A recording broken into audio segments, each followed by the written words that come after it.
Құрметтім, егер сіз өзіңіздің кішкентай ғана қадамдарыңызды құнсыздандырып, әр әрекетіңізден ұялатын болсаңыз, онда менің осы видеомды соңына дейін тыңдаңызшы.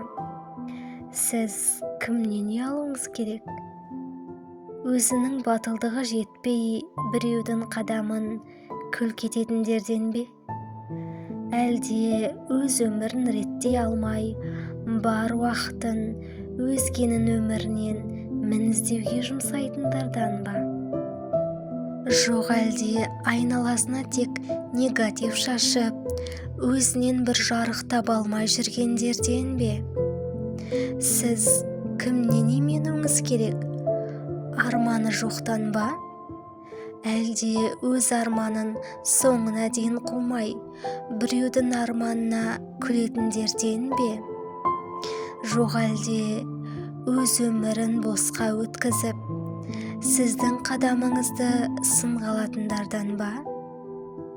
Ендеше, неге өзгелердің пікіріне тәуелді болуыңыз керек?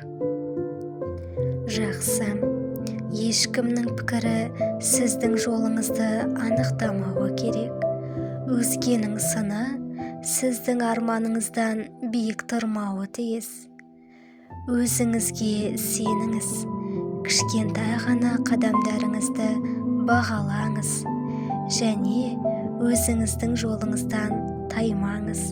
Өйткені сіз өз өміріңіздің авторысыз. Жақсы, ендеше өміріңіздің келесі тарауын қалай жазасыз?